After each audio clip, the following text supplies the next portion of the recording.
Itu dari buahnya. Kok kita emang kita ada di abad pertama? Kami orang Kristen. Kok kami emang Kristen murid-murid Yesus angkatan pertama? Adakah pengikut Yesus angkatan diam dulu, botak, diam dulu botak. Di angkatan pertama adakah murid Yesus itu pemakan babi? Salam satu Tuhan.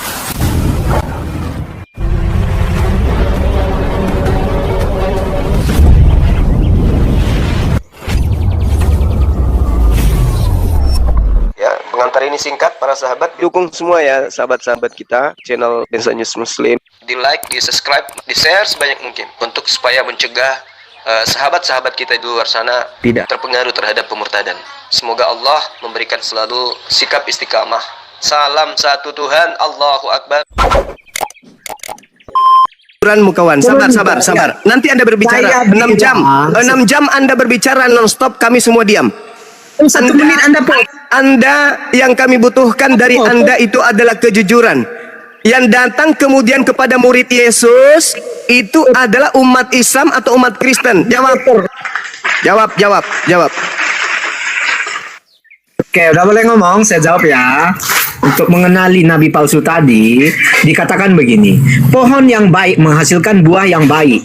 Pohon yang buruk menghasilkan buah yang buruk. Demikian pula orang yang benar akan menunjukkan sifat-sifat yang baik seperti kasih, sukacita, damai sejahtera, kesabaran, kemurahan, kebaikan, kesetiaan, kelemah lembutan, dan penguasaan diri. Jadi dari situ kita lihat. Sebentar. Kemana-mana, lanjut ke bawah. Lanjut ke bawah. Buah dari nabi palsu apa? Buah dari nabi palsu apa? Nabi palsu itu melihat orang yang mengumbar-ngumbar hawa nafsu. Itu yang pertama. Buahnya dari mana? Buahnya dari mana? Dari perbuatannya, yaitu yang pertama. Perbuatannya apa? Itu pasti memanggil Yesus sebagai apa? Memanggil Yesus dengan panggilan apa? Anda tadi janji saya nabi palsu. 1 menit Anda dari nabi palsu pengikutnya memanggil Yesus dengan panggilan apa? Jawab. Iya, jangan kepanasan cuma Tunggu. Saya butuh kejujuran. Buah dari nabi palsu. Biar saya katakan ya. Dari nabi palsu pengikutnya memanggil Yesus dengan panggilan apa? Jawab.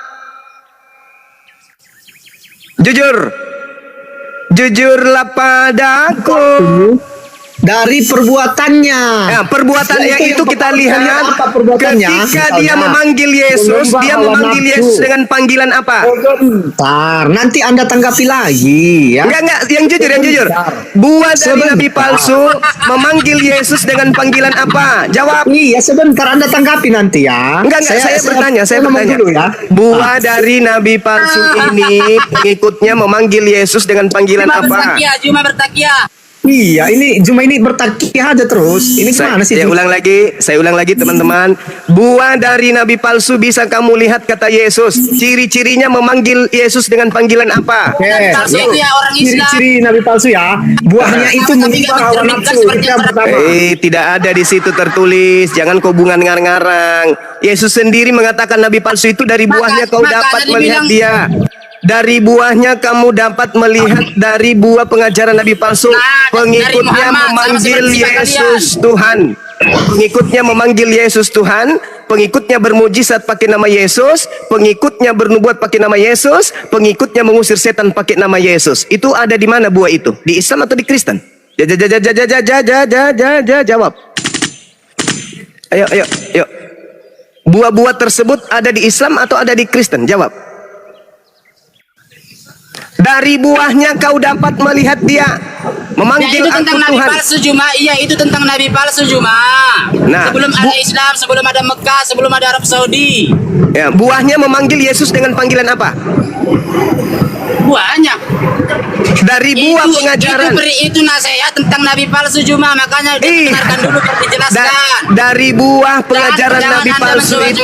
Dari jawaban itu dari buah pengajaran nabi palsu itu. Jangan menutupi jawaban itu cuma. Memanggil Yesus dengan panggilan apa? Tadi mulutmu yang ngomong. Nanti Anda mau ngomong sampai sepuasnya, giliran ngomong dia kok. Iya, kan itu tadi antara kau dengan saya muncul lagi kibinirin.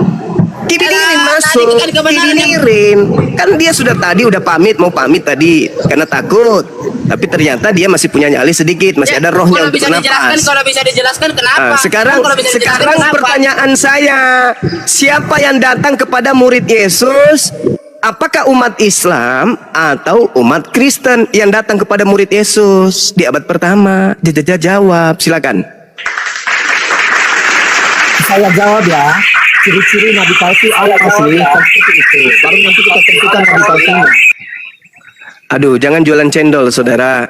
Baca dalil Bibelmu. Waspadalah terhadap nabi-nabi palsu yang datang kepadamu. Ini yang saya tanyakan kepada kebenaran. Mu di situ siapa? Kepadamu, kepada kamu di situ siapa? Jawab dulu. Ya, yang jujur. para umatnya kepadamu itu kan nasihat. Ya, kamu di situ siapa? Kamu di situ siapa? Kamu di situ siapa? Ya, umat Kristen sebelum ada nabi dari Arab itu sudah diperingatkan. Dasar kau ya, anak yang lahir dari separuh saripati babi. Masa kau bilang umatnya Yesus itu Kristen? Mama Pertanyaan saya, Yesus sedang berbicara kepada orang Yahudi. Orang Yahudi kok Kristen? Lama pukul juga mulutmu. Dibikin Yahudi. Pukul juga mulutmu nanti pakai sendal ya. Emang ada di situ dibikin Yahudi kan kepada modal suara. Coba pakai ilmu apa? Pakai ilmu, malu kita ditonton ribuan orang. Pakai ilmu apa? Terus pertanyaan nggak bisa. Yesus ketika Yesus jadi guru, apakah murid-muridnya orang Kristen atau orang Yahudi? Nabimu mati kena racun nggak? Modal apa? Yesus di dalam Yohanes 19 nomor 30 minum racun, mati dia. Nabi palsu itu. Nabimu mati diracun nggak? Yang saya tanya. Tidak yang mati diracun itu Yesus palsu. Hei, yang mati diracun itu Yesus palsu. Baca Yohanes 19:30. Nabi palsu yang mati diracun. Nabi palsu itu berasal dari Arab atau berasal dari Yerusalem? Nabi Arab. Hah? Baca Yeremia 23 nomor 13-16. Nabi palsu itu berasal dari Yerusalem. Kalau dia nabi yang gak bakalan modar, gak bakalan tewas. Kawan. Yeremia 23 nomor 13 sampai nomor 16 kubacakan samamu supaya kau waras bahwa nabi palsu itu berasal dari Yerusalem. Di kalangan para nabi Samaria aku melihat ada. Dengarkan dulu dijelaskan Jumbir. Di kalangan para nabi Samaria aku melihat ada yang kurang pantas. Mereka bernubuat demi Baal dan menyesatkan umatku Israel. Tetapi di kalangan para nabi Yerusalem aku melihat ada yang mengerikan. Mereka berzina dan berkelakuan tidak jujur. Mereka menguatkan hati orang-orang berbuat jahat, sehingga tidak ada seorang pun yang bertobat dari kejahatannya. Semuanya mereka telah menjadi seperti Sodom bagiku dan penduduknya seperti Gomora. Sebab itu beginilah firman Tuhan semesta alam mengenai para nabi Yerusalem. Sesungguhnya aku akan memberi mereka makan ipu dan minum racun. Nabi dari mana? Diberi ipu dan racun? Dari Israel. Sebab para nabi dari Yerusalem telah meluas kefasikannya ke seluruh bumi. Beginilah firman Tuhan semesta alam. Janganlah dengarkan perkataan para nabi Yerusalem yang bernubuat kepada kamu. Mereka hanya memberi harapan yang sia-sia kepadamu dan hanya mengungkapkan penglihatan rekaan hatinya sendiri, bukan apa yang datang dari mulut Tuhan. Paulus berkata di dalam 2 Korintus 11 nomor 17, aku berkata bukan dari mulut Tuhan, tapi dari mulutku sendiri sebagai orang bodoh yang ingin bermegah. Tepuk tangan penonton. Lu mau apa? Mau bahas nabi palsu, lu mau apa? Kristen itu buah dari nabi palsu. Makanya saya kalau tanya. dijelaskan kau dengar dulu, jangan kau hindar-hindari. Oke, saya dengarkan. Saya membaca dalil dulu. Matius 7 nomor 15. Wahai muridku Bani Israel, waspadalah kepada serigala yang nabi-nabi palsu yang datang kepadamu menyamar seperti domba. Pertanyaan saya, dengar. Pertanyaan saya, siapa yang datang kepada Bani Israel, non Israel tapi nyamar-nyamar Israel? Islam atau Kristen? Jawab. Emang dulu mana ada Islam? Ya berarti bukan Islam, berarti bukan Nabi Muhammad. Tepuk tangan penonton, takbir, Allahu Akbar. Allahu Akbar. Allahu Akbar. Allahu Akbar. Anda sendiri mengatakan belum ada Islam. Berarti yang belum ada Islam. Udah. Udah, tugas saya sudah selesai. Anda sudah mengakui Islam pada abad pertama tidak ada, berarti yang ada hanya Kristen. Berarti nabi palsunya yang datang kepada Bani Israel adalah Kristen. Tahu-tahunya malah Dah, kalau mau menangis pakai nada yang agak bagus biar orang bisa mendengar. Biarpun suara nangis kalau indah. Kebenaran ini dibuang aja, turunkan tadi sudah izin dia. Kalau mau menangis pun, kalau nadanya itu bagus, orang asik mendengarkan. Kalau sudah nangis nadanya nggak bagus, jelek juga itu. Ketika orang mau menjelaskan, Anda potong. Takut. Sekarang terbuka pikiran penonton, silakan. Silakan Anda menjelaskan. Saatnya saya kasih waktu 3 jam. Jangan berhenti, silakan. Saya nyimak sampai Anda bisa membuktikan bahwa murid-murid Yesus angkatan pertama itu adalah pemakan babi. Silakan. Aku juga udah tahu kau sifatmu cuma gimana cuma. Giliran kau debat, kau tahu yang lawan debatmu jauh di atasmu, kau lari-larikan pembicaraan. Yang lain diam. Nyari remis kan? Yang lain diam, biarkan dia nangis.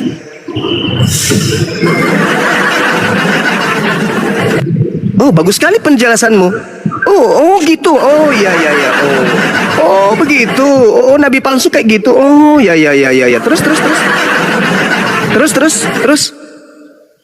Oh gitu. Oh ya. Oh ya. Bentar, sambil kerja aku bentar. Oh begitu penjelasanmu. Oh ya. Oh, berarti nabi palsunya mengatakan Tuhan punya tato. Oh ya. Nabi palsu juga mengajarkan Tuhan punya lato-lato. Oh mama bagus sekali lah nabi palsunya tuh. Ya.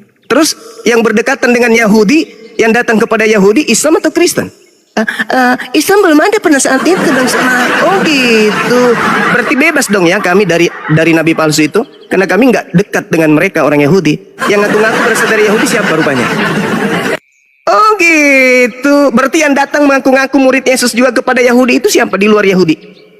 Oh gitu. Ya. Cuma, oke. Boleh aku ngomong.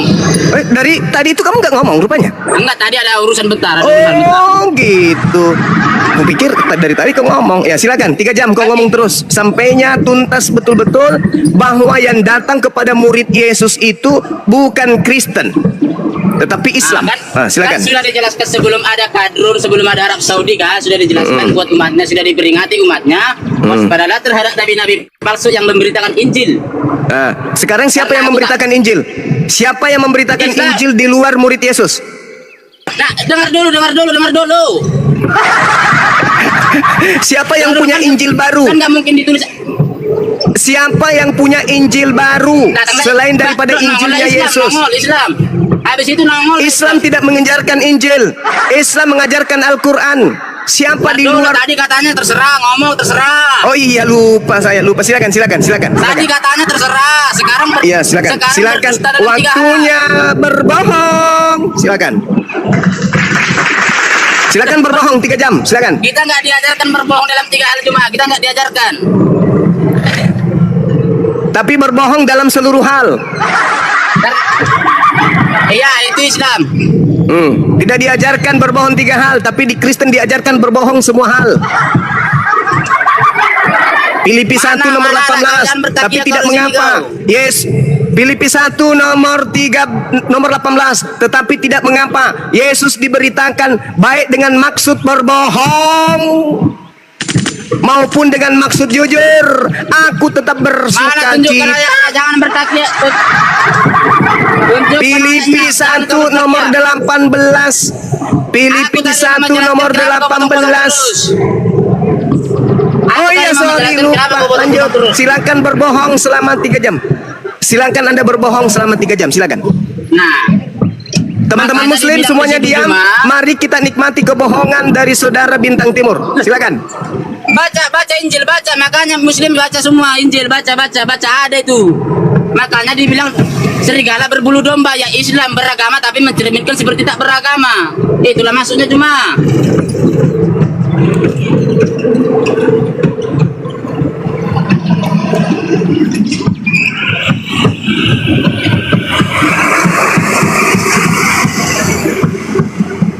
malah percaya malah Teman-teman, teman kita ini jantungnya pindah ke dada kanan. Teman-teman, jantung orang ini pindah ke kanan. Dengarkan bunyi jantungnya, dengarkan bunyi jantungnya.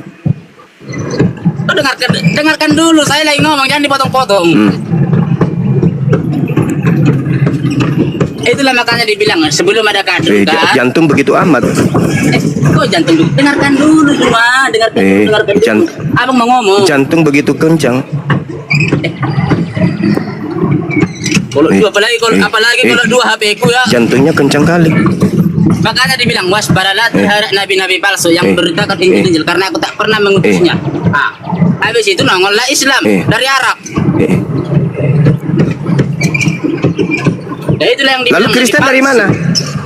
Kan sudah kan dengar dulu kan tadi katanya dari nabi palsu, bagus lah. Giliran ngomong orang Oh iya lupa. Iya makanya. Ya. Jantungmu itu bang, jantungmu. Ya, Anda praktekkan di sini nggak boleh. Ajarkan umatmu ke jalan yang benar. Bung, jantungmu itu kenapa jantungnya bang? Jangan dengan omong-omong kosong, kasihan kan mereka. Nanti diceritain itu ke orang tahu-taunya. Jantungmu bang, jantungmu. Oh jantung kenapa? Curhat dia ini. Saya kasih iklan dulu ya. Ya, saya iklan dulu. Nah, Wahyu tadi 19:20, maka tertangkaplah binatang itu. Tadi katanya silakan ngomong. Iklan. Maka tertangkaplah binatang itu dan bersama-sama dengan dia nabi palsu yang telah mengadakan tanda-tanda di depan matanya, dan dengan demikian ia menyesatkan mereka yang telah menerima tanda dari binatang itu dan yang telah menyembah patungnya. Keduanya dilemparkan hidup-hidup ke dalam lautan api yang menyala-nyala oleh belerang. Nabi mana yang pernah membuat patung Tuhan? Nabi Muhammad atau Nabi Paulus? Silakan, itu cuma iklan. Silakan dilanjut, silakan. Jantungmu, aku kangen mendengarkan suaranya. Ya. Assalamualaikum. Waalaikumsalam warahmatullahi wabarakatuh. Silakan. Dilanjut guru enggak? Baik, makasih. Ayo, siapa nabi yang bikin patung? Ayo,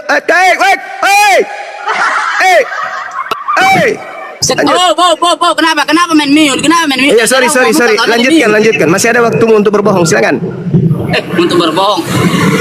Aku nggak bohong, aku dimakan. Itu sudah terbukti kan Nabi Muhammad mati diracun karena dia dites kan. Kalau dia Nabi dia nggak bakalan mati minum racun itu.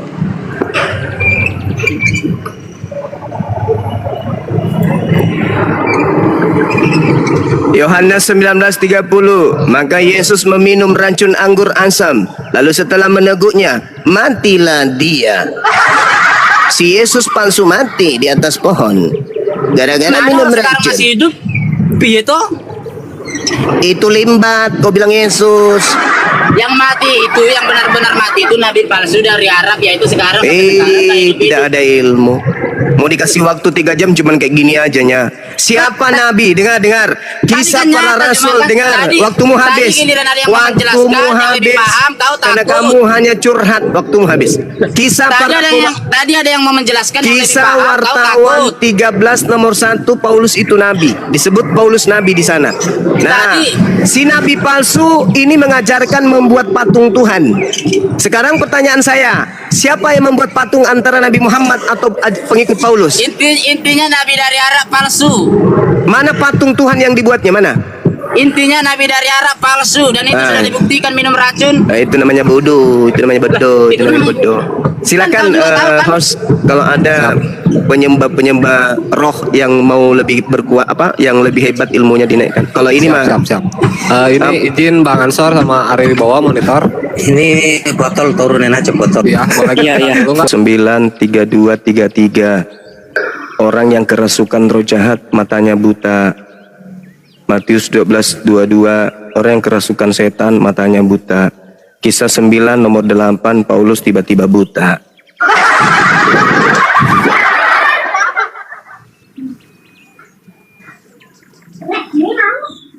Kebalik dengan Nabi Muhammad. Nabi Muhammad tadinya dianggap sebagai bangsa yang ummi. Begitu datang Roh Kudus melek menjelaskan Al-Quran sebagai ilmu yang tertinggi di atas muka bumi ini. Subhanallah. Paulus matanya melihat, begitu kerasukan roh buta dia. Saking butanya orang mati keluar dari kubur, Roma 14:9 dibilang Tuhan. Untuk itulah Yesus mati, agar dia dibangkitkan untuk menjadi Tuhan bagi orang Kristen. Tapi muridnya Yesus beda lagi. Muridnya Yesus beranggapan kalau orang keluar dari kubur, murid-murid Yesus menganggapnya hantu. Lukas 24 nomor 37. Mereka mendengarkan suara Yesus lalu kaget dan ketakutan sebab mengira melihat hantu. Hantu. Paulus beda lagi. Orang yang keluar dari kubur jadi Tuhan. Murid Yesus, orang yang keluar dari kubur jadi hantu. Kebalik-balik. Mana yang buta? Mana yang melihat? Diberi dua mata, namun tiada melihat. Yang buta mata hatinya. Yang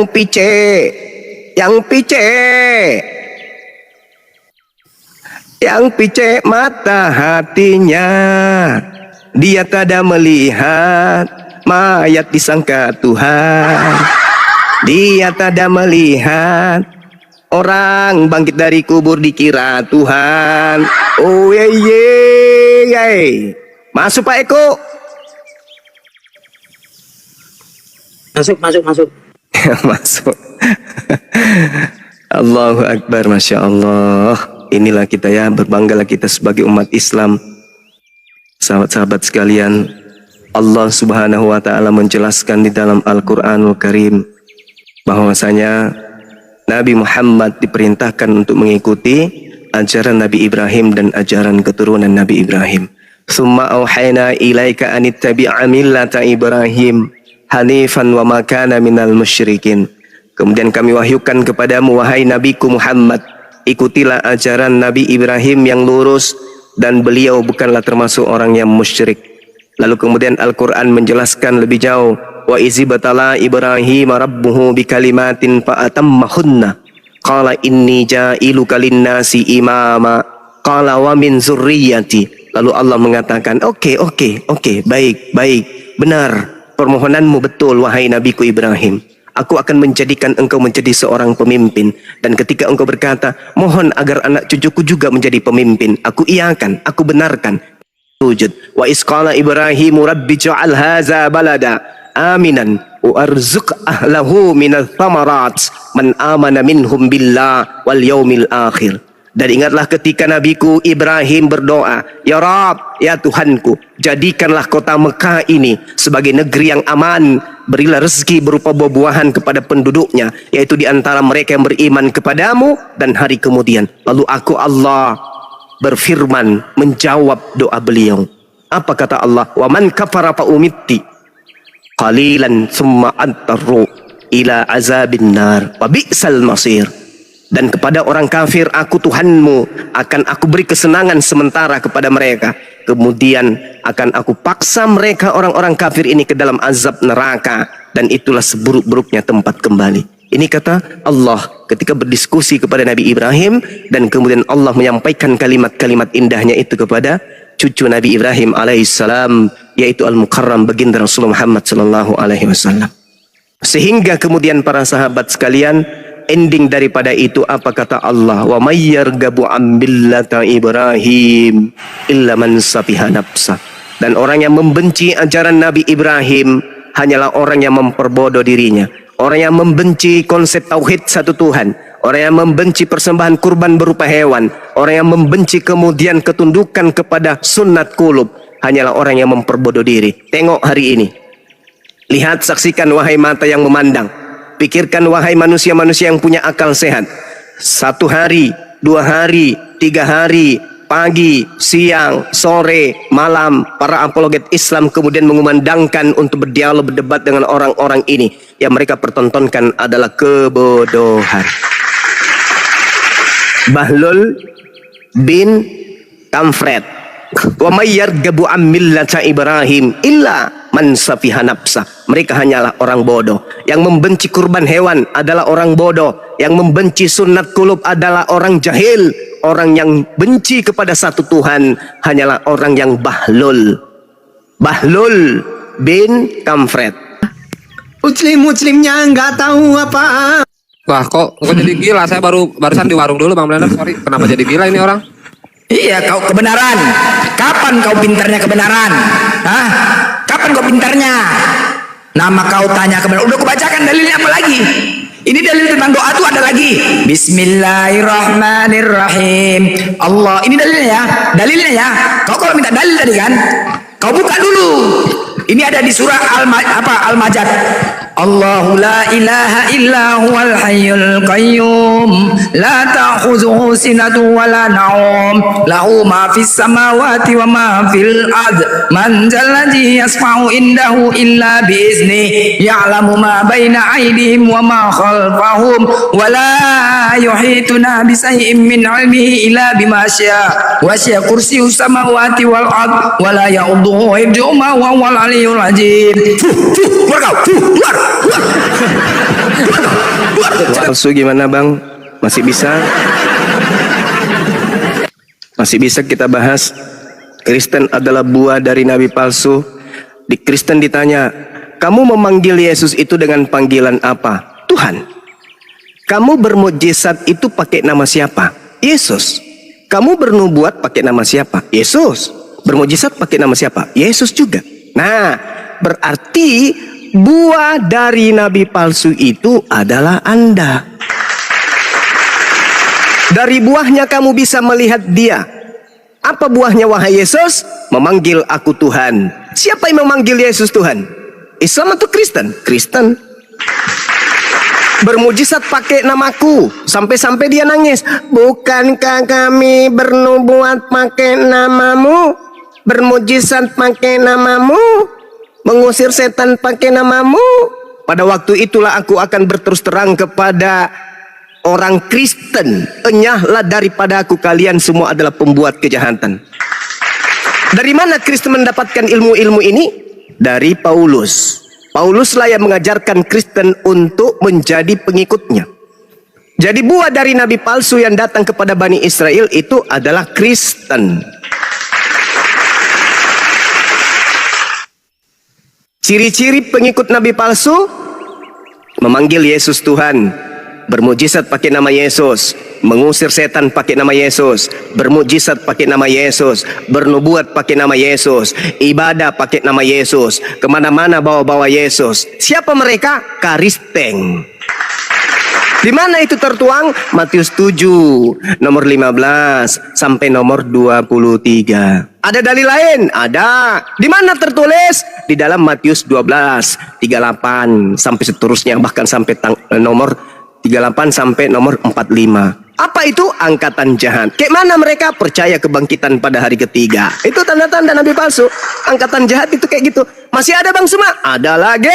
Di mana bang? Matius 23 nomor 1 nomor 2. Jangan kau ikuti orang Yahudi. Mereka baca Torah, mereka berkata tentang Taurat, tapi mereka tidak praktekkan dalam hidupnya sehari-hari. Nah, kabur.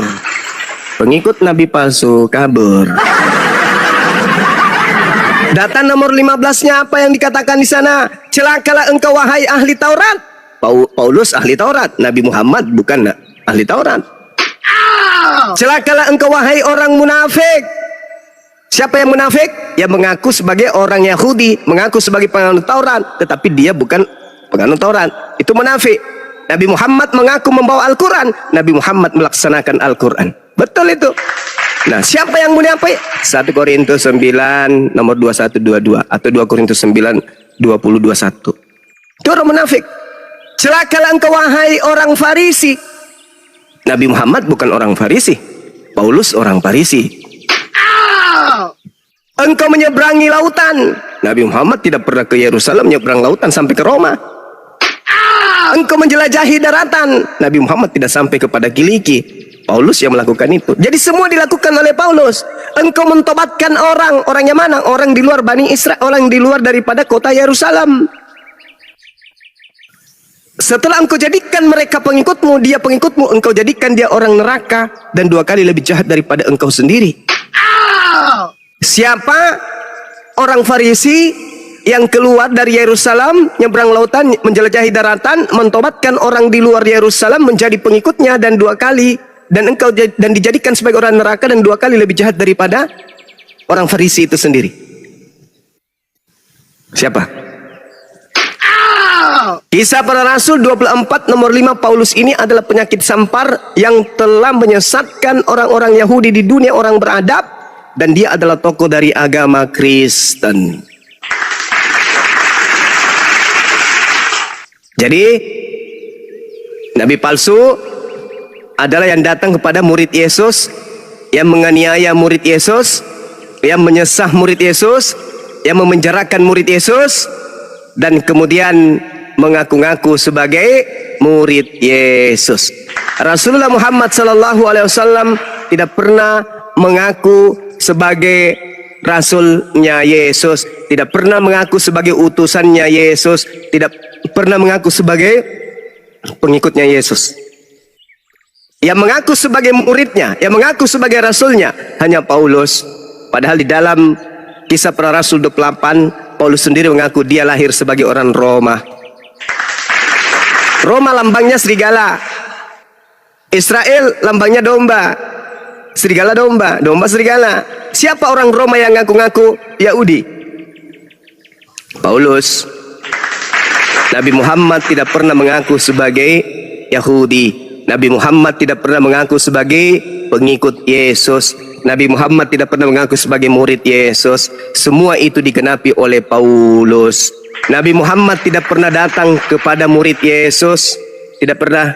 Yang datang kepada umat Islam bukan murid Yesus, tapi pentuhan Yesus. Orang Kristen bukan murid, orang Kristen itu pentuhan.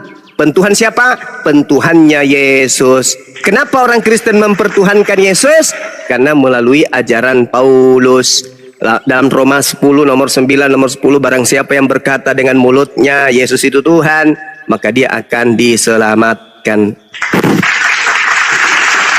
Nabi Muhammad kemana-mana tidak pernah membawa-bawa Yesus, nama Yesus.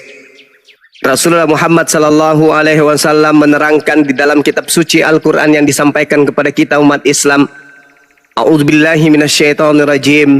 Wa katsalika auhayna ilaika ruhan min amrina ma kunta tadri mal kitab walal iman walakin ja'alnahu nuran nahdi bi man nasya'u min ibadina wa innaka latahdi ila siratim mustaqim. Al-Quran datang kepada beliau, bukan Injil yang datang kepada beliau, tapi Al-Quran yang datang kepada Yesus Injil, yang datang kepada Paulus Injil, yang datang kepada Nabi Muhammad Al-Quran. Siapa yang mengaku menerima Injil dari Yesus? Paulus. Siapa yang mengaku kemudian menerima pernyataan-pernyataan Yesus? Paulus. Siapa yang mengaku bertemu dengan Yesus? Paulus. Nabi Muhammad pernah nggak mengaku bertemu dengan Yesus? Tak pernah. Nabi Muhammad pernah nggak mengaku menerima Injil? Tak pernah. Nabi Muhammad pernah nggak mengaku menjadi murid Yesus? Tak pernah. Nabi Muhammad pernah nggak merasa dipilih oleh Yesus? Tak pernah. Tapi kalau Paulus pendiri Kristen mengaku dan mengklaim dirinya sebagai rasul utusan Yesus. Galatia 1:12, aku menerima Injil bukan dari manusia, tetapi dari pernyataan Yesus Kristus. Jadi nabi palsunya siapa? Yang membawa-bawa nama Yesus itu siapa? Sedangkan Rasulullah menerima Al-Quran, tidak menerima Injil. Al-Quran diterima oleh Rasulullah, dijadikan sebagai cahaya untuk memberi petunjuk kepada siapa yang Allah kehendaki. Dan kata Allah, sungguh engkau wahai Nabiku Muhammad benar-benar membimbing manusia kepada jalan yang lurus. Jadi ketika kemudian Nabi Muhammad SAW diceritakan dalam Al-Quranul Karim, beliau menuntun umatnya dengan mengatakan, sallu kama ra'aitumuni usalli, ibadahlah kalian kepadaku, kepada Allah sebagaimana engkau melihat aku ibadah kepada Allah. Salatmu harus sama dengan salatku, puasaku sama dengan puasaku, infak sedekahku sama dengan kalian. Jadi ketika kemudian umat Islam membaca Al-Fatihah, bukan berarti Allah yang berdoa. Kenapa bukan Allah yang berdoa? Karena Allah Subhanahu wa ta'ala menurunkan surah Al-Fatihah sebagai bimbingan, sebagai cahaya, sebagai petunjuk bagi orang-orang yang ingin menuju kepada jalan yang lurus. Siapa dan kepada siapa Al-Fatihah itu ditujukan? Kepada seluruh umat manusia. Mana dalilnya? Wa kadzalika auhayna ilaika ruhan min amrina ma kunta tadri mal kitab walal iman walakin ja'alnahu nuran nahdi bi man nasya'u min ibadina wa innaka tahdi ila siratim mustaqim. Asy-Syura ayat 52. Apa masih ada dalilnya yang lain? Ada. Al-Quran surah An-Nahl ayat 44. Untuk siapa surah Al-Fatihah itu diwahyukan? Untuk manusia, bukan untuk Allah. Di mana tertulis? Al-Quran surah An-Nahl ayat 44. Bil bayyinati waz zubur wa anzalna ilaika dzikr litubayyana lin-nasi ma nuzzila ilaihim wa la'allahum yatafakkarun. Ilaihim untuk mereka, bukan untuk Allah, tapi untuk mereka. Kami mengutus para rasul dengan membawa keterangan-keterangan, dengan membawa mujizat-mujizat, dengan membawa ketetapan-ketetapan, dan kami wahyukan Al-Quran kepadamu wahai Nabi Muhammad. Aku turunkan Al-Fatihah wahai Nabi Muhammad agar engkau menerangkan kepada seluruh umat manusia apa yang telah diturunkan kepada mereka berupa surah Al-Fatihah, agar mereka memikirkan, agar mereka mengaktualisasikan, agar mereka mempraktekkan, agar mereka mengerjakan, agar mereka mengamalkan. Jadi Al-Fatihah itu diwahyukan oleh Allah untuk seluruh umat manusia. Alhamdulillahi Rabbil Alamin. Wahai manusia, ucapkanlah pernyataan syukur dan pujian kepada Allah, Rabbus samawati wal ard. Dialah Tuhan semesta alam. Alhamdulillah, segala puji bagi Allah. Ar-Rahman Ar-Rahim, yang maha pengasih lagi maha penyayang. Rabbus sama, Tuhannya langit, wal ard, dan juga Tuhannya bumi. Itu kalau Anda menuduh bahwa Al-Fatihah itu adalah Tuhan berdoa kepada Tuhan, otak Anda perlu kemudian disekolahin. Matius 6, Anda baca Matius 6 pakai kacamata kuda supaya Anda sehat. Dan rangkaikan dengan ucapan Yesus di dalam Yohanes 12:49 dan nomor 50. Aku Yesus tidak berkata-kata dari diriku sendiri. Apa yang aku katakan adalah apa yang difirmankan, apa yang diucapkan, apa yang disampaikan Tuhanku. Untuk aku katakan, aku sampaikan. Mari kita dengar Matius 6. Bapa kami yang di surga. Ada berapa Bapa di surga? Ini kan firman Tuhan yang keluar dari mulut Tuhan. Tuhan berkata, Bapa kami yang di surga. Cak Ayu, ada berapa Bapak? Bapak berdoa kepada Bapak. Bapak, ya paman, kami yang di surga. Yang mana? Bapa kami yang di surga, dikuduskanlah namamu. Dari mana perkataan ini? Dari Bapak, Cak Ayu. Berarti Bapak minta kepada Bapak. Bapak, ya paman, berikanlah kami makanan hari ini secukupnya lu. Kok Bapak minta makan, Cak Ayu? Bapa kami yang di surga, dikuduskanlah namamu, datanglah kerajaanmu, jadilah kehendakmu di bumi seperti di surga, berikanlah kami pada hari ini makanan. Bapak minta makanan. Karena ini pengataan Yesus. Ini pernyataan Yesus. Yesus tidak berkata-kata dari dirinya sendiri. Apa yang dikatakan Yesus itu adalah perkataan sang Bapa. Bapaknya berkata apa? Berikanlah kami makan hari ini secukupnya. Pinjam otaknya dong. Ketika otaknya dia kita pinjam, kita simpan di kepala kita, maka kita akan berpikir, Bapak minta nasi. Bapak minta ikan teri Medan campur sambal tomat. Apa ini? Anda mengatakan Al-Fatihah, sedangkan Al-Quran mengatakan bil bayyinati was zubur wa anzalna ilaika dzikr litubayyina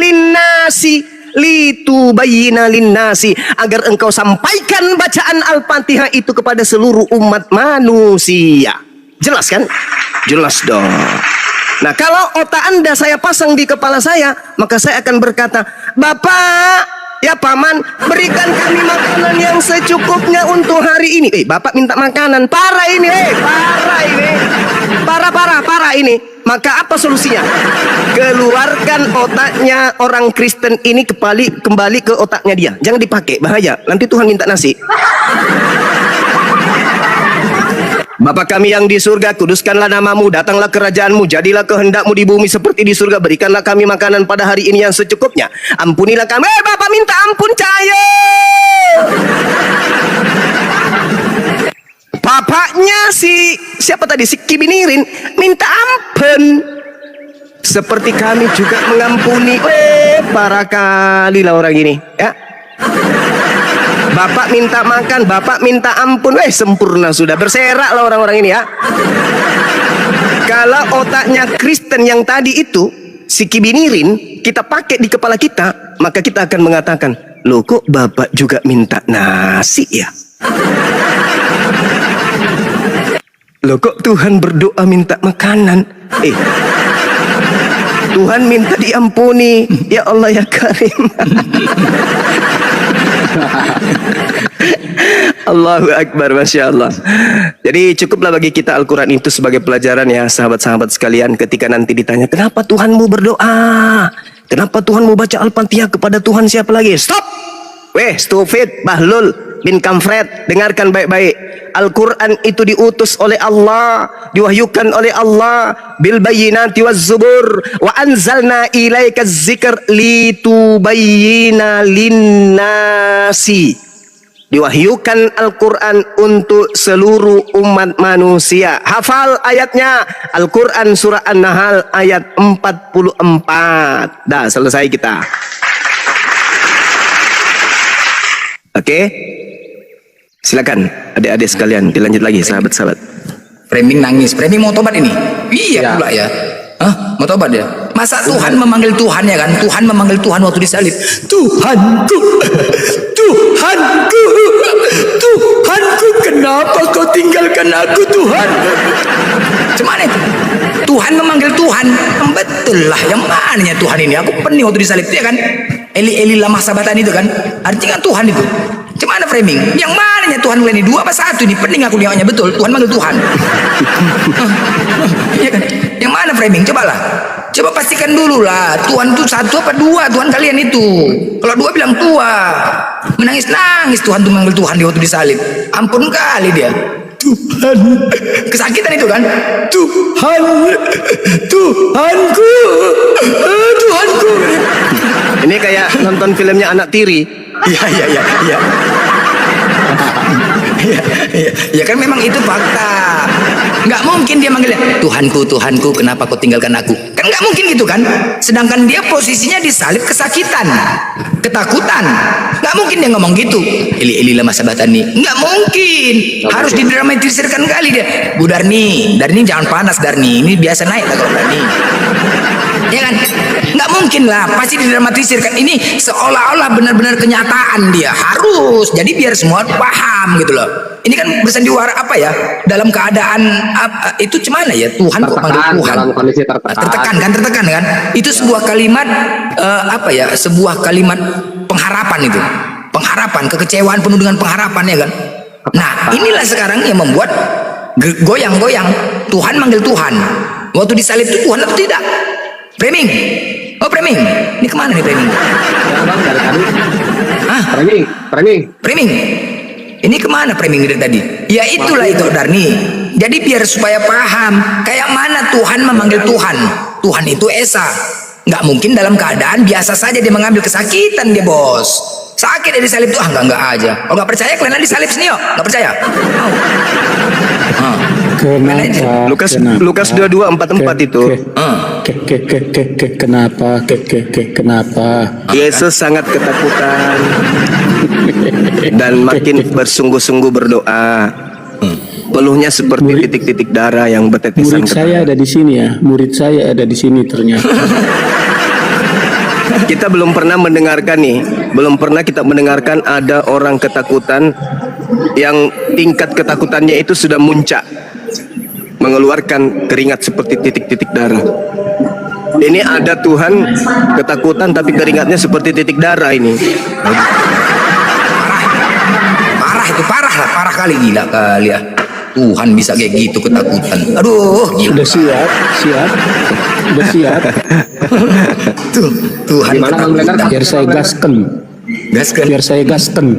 Oke, siapkan bodrek, apa semua kopi semua siapkan. Bodrek apa kita dengar? Kita siapkan. Bodrek yang berbicara ini apa? Ilmunya saking tingginya kita pun pingsan.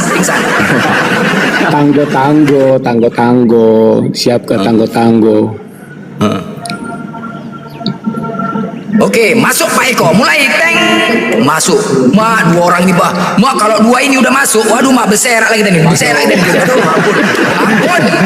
Aduh, pecah kalau ini pecah piring lagi, pecah piring aja kita nih. Aduh, hancur lah udah berserak ini ya. Hancur. Pakai senjataku, bentar. Ya, mak mati kita. Masuk.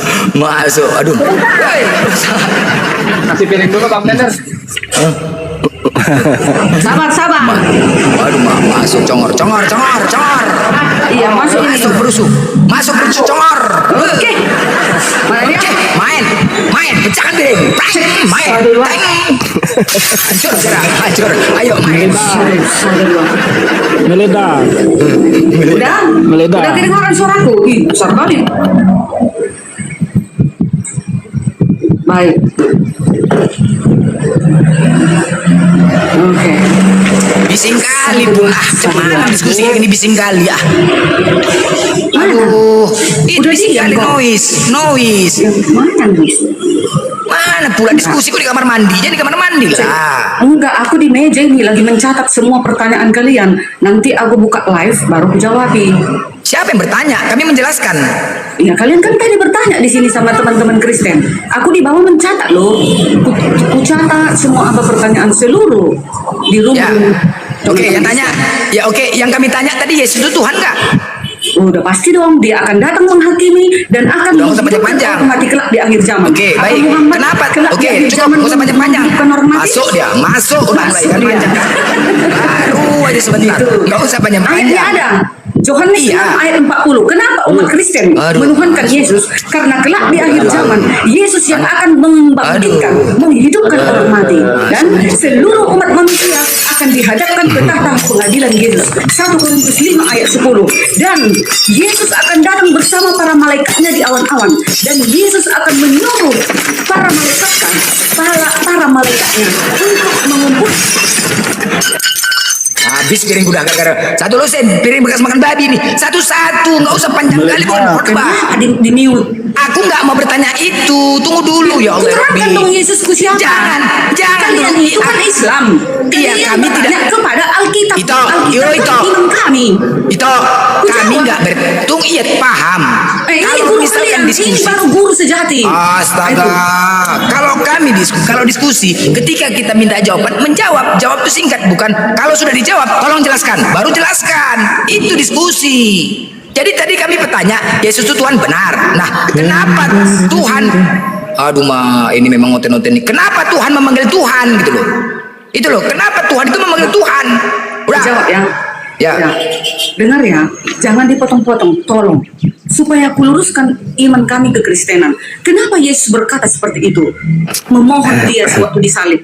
Nah, Karena dia Yesus bukan ini Tuhan. tadinya, ya, Dia memohon untuk Cuma membuktikan sabar dia dulu, bukan cuma Tuhan. dulu. Kita kan Iya. udah lama nggak diskusi. Ya. Iya. Nah, kenapa Yesus seperti itu? Karena dia bukan bumi Tuhan. ini, Dia kan datang sebagai manusia. Nah, itu dia Ayatnya, bukan Tuhan. 2 Yohanes 1 ayat 7. Yesus datang sebagai manusia, ya. Jadi dia berdoa seperti itu. Jadi kita juga diarahkan manusia itu, walaupun bagaimana musibah yang kita hadapi, kita harus tetap berdoa kepada Allah di surga. Karena nanti kelak Yesus itu kan kembali ke asalnya, kembali ke ilahiannya itu. Nah, Yesus itu di bumi ini adalah wujud Allah di bumi, firman Allah yang menjadi manusia. Tetapi Allah itu roh yang tak kelihatan. Seharusnya Allah itu yang menebus manusia. Tapi karena Allah itu tidak bisa kita Unang lihat. marjamita itu, unang marjamita. Ya matilah. Kan belum ada 3 menit loh Bang Blender. Aduh, Ma. Aku nggak mau kita wajahnya luruskan. Nanti kalian geruduk aku. Ya? Begitulah di kekristenan kan. Kenapa kami menuhankan Yesus? Jelas. Siapa yang menolak Yesus Tuhan akan dihukum, dibasmi, dimasukkan ke neraka. Dalil. Dia yang datang menghakimi kok. Dia yang Dalil. menghidupkan orang mati kelak. Mana Dalil. ayatnya? Yohanes 6 ayat 40. Silakan. Oke, baik. Saya tanggapi ya. ketika kemudian Yesus datang di tengah-tengah Bani Israel, Yesus ini mempersaksikan muridnya dan juga mempersaksikan dirinya.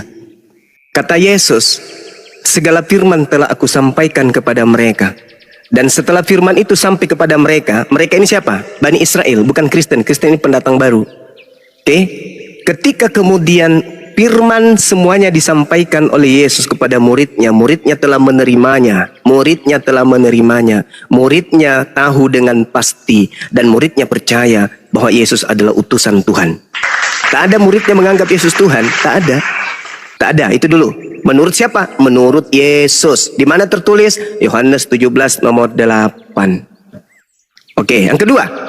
Menurut Yesus, kesaksiannya apa? Yohanes 5 nomor 36.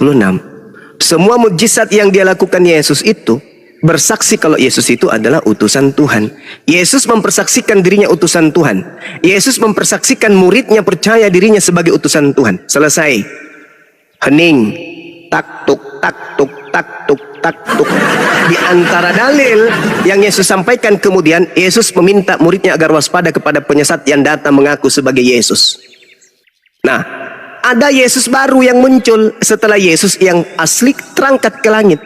Yesus yang baru ini Yesus ceritakan di dalam Matius 24 nomor 5. Sebab banyak yang akan datang memakai namanya dan berkata, akulah Yesus. Itu kata Yesus yang asli. Yesus yang asli berkata, akan datang banyak penyesat dengan memakai nama Yesus, mengaku Kristus, mengaku Mesias.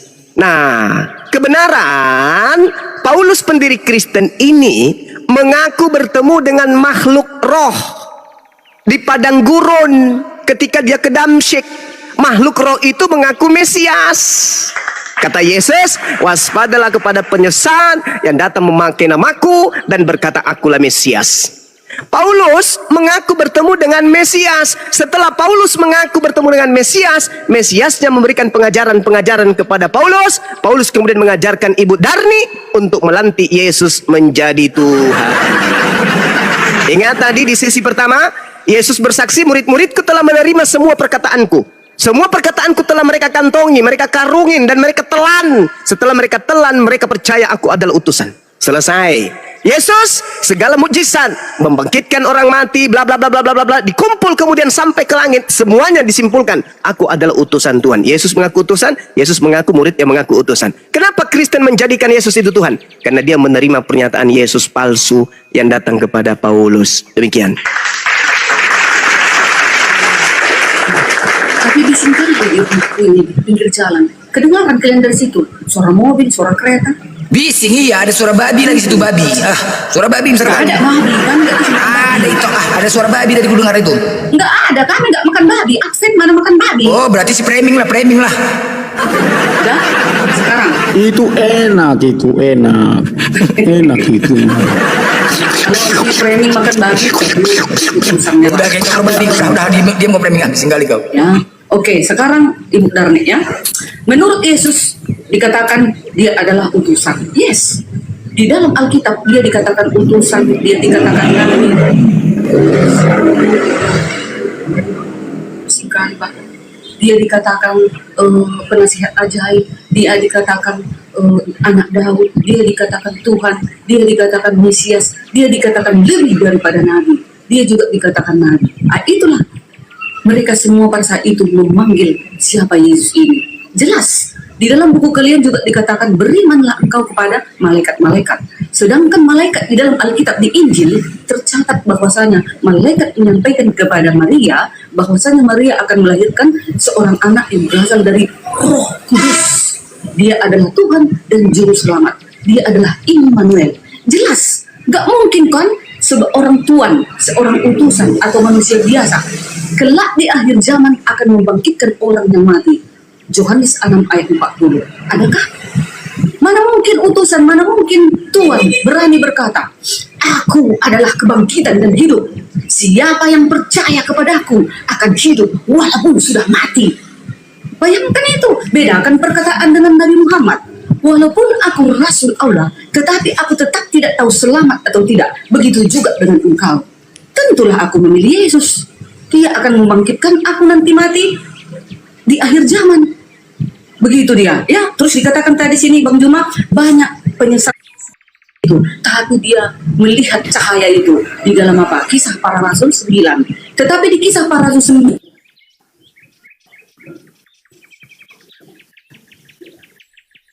Ananias ini adalah seorang hamba Tuhan yang setia. Karena Paulus melihat cahaya Yesus itu, dia buka matanya 3 hari kawan. Dia tidak makan dan tidak minum kawan. Dia pingsan. Nah, lalu datanglah Yesus kepada Ananias.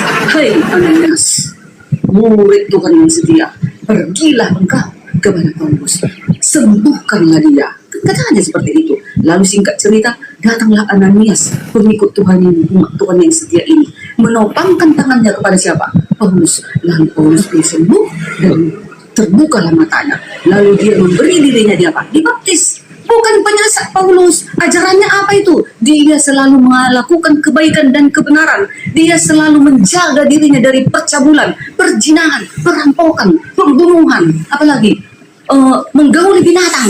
Nah, dia menjauhkan dirinya dari berbagai-bagai kejijikan di mata Tuhan. Berarti dia bukan palsu dong. Buah-buahnya ini Tuhan Yesus. Silahkan.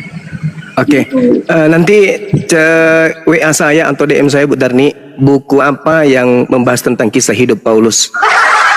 Saya mau cek kebenarannya, apakah di usia sekian dia ngapain, karena di dunia ini tidak ada buku yang menceritakan tentang kisah hidupnya, gelap. Jadi jangan menjual sesuatu. Ya, sabar dulu. Nanti Anda tinggal DM saya atau sebut nama bukunya yang menceritakan tentang kisah perjalanan hidupnya dia. Kalau kisah hidup Paulus, apa nama kitabnya? Kalau Paulus Bang Juma, sebelum Iya. dia dipilih, kisahnya ya jahat gitu loh. Enggak, Sri Kuntini. Jadi enggak ada ini. Kisahnya kan jahat dia sebelum dipilih Yesus. Ya, sabar dulu. Saya ambil alih dulu ya. Nah, sekarang begini. Saya di awal kan mengatakan bahwa Yesus itu ada 2. Yesus yang adalah manusia dan Yesus yang adalah yang dituhankan. Yesus yang adalah manusia kelak akan mengusir dirinya yang menuhankan oknum Yesus, yang mengira bahwa yang mereka sembah itu adalah anak Maria. Enyahlah daripadaku, kalian semua adalah pembuat kejahatan. Kenapa demikian? Karena orang Kristen ini menyembah oknum yang bernama Yesus, tapi pada saat hari kebangkitan yang ada hanya Yesus asli. Yesus yang palsu itu yang datang ke Paulus itu sudah tak ada. Maka Yesus mengatakan, enyahlah daripadaku, karena kalian adalah pembuat kejahatan. Kenapa orang Kristen dianggap sebagai pembuat kejahatan? Karena tidak melakukan kehendak Bapaknya Yesus. Adapun data yang dibawa Bu Darni, Yohanes 6 nomor 40, ingat, itu adalah kehendak Bapa, bukan kehendak Yesus. Inilah kehendak Bapakku, yaitu supaya setiap orang yang melihat Anak dan percaya kepadanya peroleh hidup yang kekal. Nah, Bu Darni pernah melihat Yesus? Jadi yang dimaksud belum. Berarti yang dimaksud dengan Yesus di sini adalah Bani Israel yang percaya kepadanya, yang sesaman dengannya melihat Yesus bermujizat bla bla bla bla bla bla, lalu percaya kepadanya akan memperoleh hidup yang kekal. Makanya Yesus mengatakan hidup kekal itu adalah mereka mengenal Engkau satu-satunya Tuhan yang benar dan mengenal Yesus yang Engkau utus. Berarti dia adalah harus diimani sebagai utusan untuk memperoleh hidup yang kekal. Itu kehendak Bapa. Itu kehendak Bapa. Kenapa kemudian Yesus membangkitkan orang pada akhir zaman? Karena dia adalah utusan Tuhan. Kehendak Bapaknya supaya Yesus memberikan pengajaran. Ini yang harus kau katakan kepada mereka. Ini yang harus kau sampaikan kepada mereka. Sama seperti Nabi Muhammad. Dikatakan oleh Nabi Muhammad, jaminlah aku 6 perkara, maka aku akan menjamin engkau surga. Menjamin surga berarti membangkitkan orang yang tadinya mati masuk ke surga. Sama itu. Sama-sama utusan. Yang membedakan kemudian adalah Kristen ini akan diusir oleh Yesus yang asli. Nah, sekarang kita masuk. Yesus berkata, waspadalah kepada penyesat yang datang kepadamu dengan memakai nama Yesus dan berkata, akulah Yesus. Waktunya sudah dekat, jangan kau percaya. Lukas 21 nomor 8. Nah, ketika kemudian ada oknum yang mengaku Yesus setelah Yesus terangkat ke langit, itu datangnya kepada Paulus. Siapakah engkau Tuhan? Akulah Yesus. Nah, itu dia. Itu bukan Yesus. Untuk mengetahui itu Yesus atau bukan Yesus, pertanyaannya muncul kemudian di permukaan. Menurut Yesus, menurut malaikat, dan menurut Yesus, Yesus untuk datang kedua kalinya berupa cahaya saja, berupa suara saja, atau include dengan tubuhnya, jasadnya. Menurut Yesus dan menurut malaikat, Apakah Yesus nanti datang kedua kalinya dengan rupa manusia, lengkap dengan jasad, atau hanya suara? Akulah Yesus, tapi orangnya nggak ada. Atau dia lengkap dengan jasadnya, menurut Yesus, bukan menurut Paulus, bukan menurut Kristen, menurut Yesus dan menurut malaikat. Yesus datang untuk yang kedua kalinya setelah dia terangkat ke langit, datang dengan suara saja tanpa jasad, atau dia datang lengkap suara dan jasad. Silakan. Bentar itu, sebentar itu, sebentar. Sebelum lanjut, itu sebentar. Teman-teman, tap layar ya, kapal goyang teman-teman. Kalian tap layar banyak pahala. Jangan di oten aja. Ya, lanjut. Itu. Ya, apakah Yesus datang ke dunia? Kelihatan apanya? Dengan wajahnya kah? Dengan cahaya kah? Dengan roh kah? Kan gitu kan? Ya teman-teman, biar kalian tahu saja. Kenapa yang Yesus yang datang? Kenapa bukan Allah itu yang datang? Kenapa tidak Yahweh itu yang datang? Karena Yahweh itu adalah roh yang tak terhampiri. Yahweh itu, Allah itu, Bapa itu adalah yang tidak kelihatan. Maka dia firman-Nya menjadi manusia, itulah yang kelihatan, itu yang datang ke bumi untuk menyelesaikan semua misi itu. Makanya terbitas. Itu dia. Tidak mungkin yang tak kelihatan itu yang datang ke dunia ini untuk menghakimi, tetapi semua diserahkan. Makanya dikatakan anak Allah. Anak manusia adalah manusia. Anak Allah adalah Allah. Kan seperti itu. Nah, kenapa dikatakan anak Allah? Anak Allah itu adalah diberikan kekuasaan penuh kepada siapa? Firman yang menjadi manusia itu. Itulah Yesus. Kelihatanlah dia. Maka datanglah dia. Dialah yang menghakimi. Dia nanti yang menghidupkan orang mati. Makanya kita akan melihat Tuhan kita itu yang sebenarnya. Itulah Yesus. Waspadalah kepada penyesat-penyesat. Itu tadi pengajarannya. Semua yang tidak berkenan kepada siapa? Kepada Allah. Semua yang tidak berkenan kepada seluruh hukum. Dikatakan jangan membuat bagimu patung, membuat bagimu batu, pohon, tembok, apapun itu. Jangan kau sujud menyembah, beribadah di hadapannya. Itu maksudnya. Itulah 10 hukum. Jangan kau sebut namanya sembarangan. 4. Ingat dan kuduskanlah hari Sabat. 5. Hormatilah orang tuamu. 6. Jangan membunuh, jangan mencuri, jangan berzina, jangan bersaksi dusta terhadap sesama manusia, jangan mengingini milik sesama manusia. Itulah ajaran yang benar. Tetapi di luar ajaran ini, yang mengimani dan membenarkan membunuh, berzina, mengawini binatang dan segala macam yang menjijikkan, yang itu yang warna-warni, ya. LG bata itu, itu semua itu penyesatlah itu semuanya. Nah, siapa itu yang kebenaran yang menyesuaikan dan menuruti hukum ini tadi? Itulah dia waspada kepada siapa? Ajaran-ajaran penyesat. Itu masuk Yesus untuk kelak akhir sekarang inilah itu. Banyaklah penyesat. Gitu. Itu membuat nubuatan dia Yesus itu ya. Itu kehendak Bapa, Yohanes 6 ayat 40. Nah, kehendak Bapa lah makanya Yesus yang membangkitkan siapa? Orang mati, karena dia yang kelihatan. Roh tak terhampiri. Roh itu, zat itu. Maaf, di dalam Islam juga Allah itu zat, tak kelihatan. Kami juga seperti itu di kekristenan. Allah itu tak kelihatan, tak terhampiri. Makanya firman-Nya menjadi manusia agar bisa dihampiri. Itu dia. Lalu mana lagi tadi? Yesus kelak akan mengusir orang menuhankan Yesus. Nyala kau, hai engkau pembuat kejahatan. Banyak orang Kristen yang mengatakan, Tuhan, aku sudah menyebut namamu, aku sudah berbuat ini. Tetapi banyak peraturan di belakang yang kita tidak kelihatan. Tetapi Tuhan mencatat, malaikat mencatat semua dosa-dosa kita. Nyala kau nanti di akhir zaman. Yesus mengatakan seperti itu kepada umat-umat Kristen yang munafik. Gitu dia. Orang-orang Farisi, itu dia. Orang-orang Farisi yang bagaimana ciri-cirinya? Dia menganggap hanya dirinya saja yang benar. Mereka itu pamer-pamer kebaikan. Itulah maksudnya orang Farisi. Nah, begitu ya. Itulah maksudnya Yesus akan mengusir orang-orang yang seperti itu. Terima kasih. Silakan. Ya, saya ulang pertanyaan saya. Menurut Yesus, dia akan datang setelah terangkat ke langit, datang dengan jasadnya, atau datang hanya suara saja? Itu loh pertanyaan saya. Ibu kemana-mana. Karena sebenarnya ya yang datang kepada Paulus itu bukan Yesus. Menurut Yesus, dia akan datang setelah dia terangkat ke bumi. Kedatangannya setelah itu kedatangannya lengkap jasad atau cuman suara? Lengkap jasad atau dengan suara? Itu pertanyaan saya. Ketika dia terangkat ke langit, dia akan datang kembali. Nah, kedatangannya ini ada jasadnya atau hanya suara saja? Kalau suara saja, mana dalilnya? Kalau lengkap dengan jasadnya, saya akan kasih dalil menurut Yesus dan menurut malaikat. Silakan.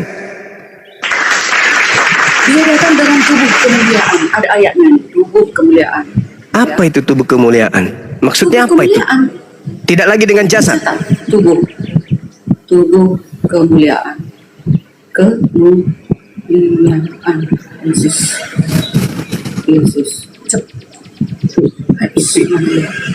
Tubuh kemuliaan Yesus adalah konsep teologis yang menggambarkan tubuh Yesus saat ia menunjukkan kemuliaannya. Itulah yang Iya, dia datang lengkap dengan jasadnya, tubuh jasad, iya, jasad, kan jasad. kelihatan Bang Juma. Iya, berarti Kan dia masih mau menghampiri manusia.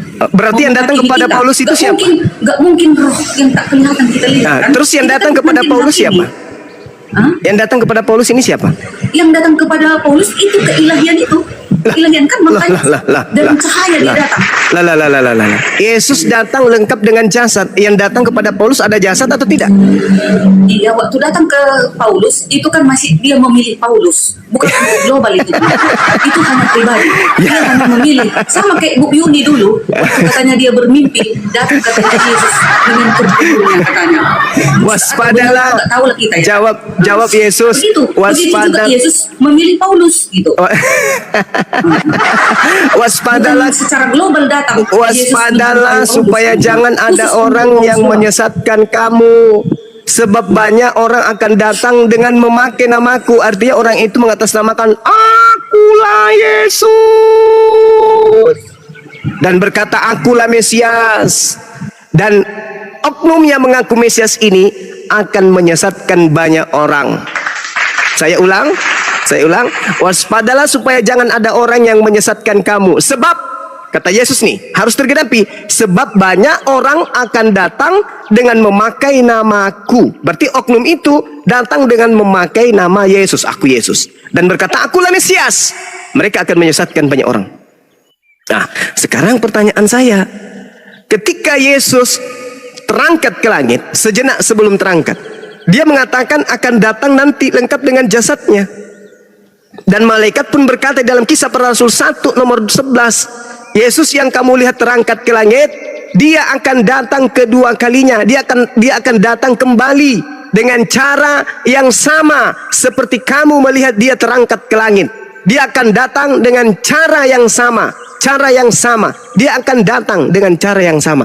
Dia terangkat dengan jasad, dia turun ke bumi dengan jasad. Sedangkan yang datang kepada Paulus tidak ada jasad. Yesus berkata, waspadalah kepada Yesus palsu. Apa akibatnya Yesus palsu datang? Separuh dari keturunan Adam menyembah roh tersebut, termasuk Budarni. Enyahlah daripadaku, kalian semua adalah pembuat kejahatan. Yesusnya tidak pernah mendatangkan dirinya dalam rupa cahaya. Yesus malah berkata dalam Lukas 10 nomor 18, aku melihat iblis jatuh dari langit berupa cahaya. Yang datang kepada Paulus hanya berupa cahaya. Di mana Yesus mengatakan bahwa dia akan datang lengkap dengan jasadnya? Diterangkan Yesus sendiri di dalam kitab saudara, dalam Matius 24 nomor 27. Sebab sama seperti kilat memancar dari sebelah timur dan terlontar cahayanya sampai ke barat, demikian pula lah kelak kedatangan anak manusia. Kedatangan anak manusia. Berarti ketika anak manusia ini datang, dia adalah anak manusia, bukan anak roh, bukan anak hantu, bukan anak ayam, tapi anak manusia. Selayaknya anak manusia lengkap dengan jasad, dan ketika ia datang, tanda-tandanya ada cahaya yang memancar dari timur sampai ke barat. Berarti Yesus datang lengkap dengan jasad, dan dia diantar dengan cahaya yang terlontar dari timur ke barat. Sedangkan yang datang kepada Paulus, makanya dikatakan waspadalah. Waspadalah. Dikatakan dalam Matius 24 nomor 23. Pada waktu itu jika orang berkata kepada kamu, lihat ada Yesus di sini, ada Yesus di sana, jangan kamu percaya. Sebab Yesus palsu dan nabi-nabi palsu akan muncul, dan mereka akan mengadakan tanda-tanda yang dahsyat dan mujizat, sehingga sekiranya mungkin mereka menyesatkan orang-orang pilihan juga. Camkanlah, aku sudah mengatakannya terlebih dahulu kepadamu. Jadi apabila ada orang berkata kepadamu, lihat Yesus ada di padang gurun, lihat jangan kamu pergi ke sana, atau lihat Yesus ada di dalam bilik, jangan kamu percaya. Paulus berkata di dalam Galatia 1 nomor 12, aku menerima Injil bukan dari manusia, berarti bukan dari Yesus, tetapi dari Mesias. Bukan Yesus tapi Mesias. Sedangkan Yesus mengatakan waspadalah kepada Mesias palsu. Paulus mengaku bukan menerima dari Yesus. Yesus manusia. Yesus datang kedua kalinya sebagai anak manusia. Paulus menerima Injilnya bukan dari manusia, berarti bukan dari anak manusia, berarti bukan dari Yesus, tapi dia mengaku menerima Injil dari Kristus. Sedangkan Yesus mengatakan waspadalah kepada Kristus palsu. Yesus datang nanti lengkap dengan jasadnya. Malaikat pun berkata lengkap dengan jasadnya. Yang datang kepada Paulus hanya roh. Dan Yesus berkata bahwa iblisnya datang berupa cahaya roh.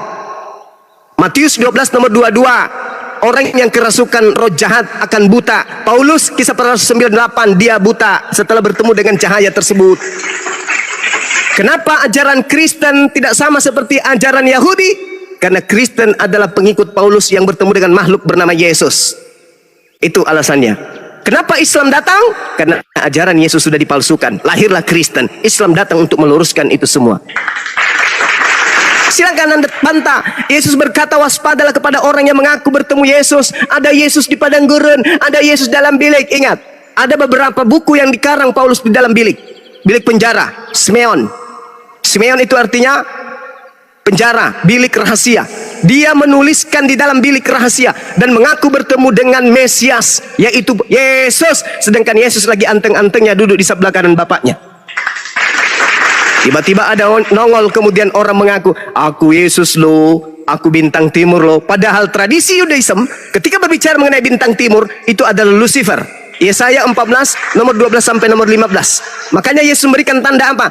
Tanda untuk angkatan jahat adalah bangkit pada hari ketiga dari kubur. Kenapa bangkit dari ketiga pada hari ketiga ada bangkit keluar dari kubur? Karena di Yesaya 14 nomor 15 iblisnya diturunkan ke dalam kubur. Makanya orang Kristen percaya kebangkitan pada hari ketiga. Itu adalah simbol, itu adalah tanda untuk angkatan jahat. Dan angkatan jahatnya ikut kepada Paulus. Dan Yesus pun akan mengusir angkatan jahat ini. Matius 7 nomor 23.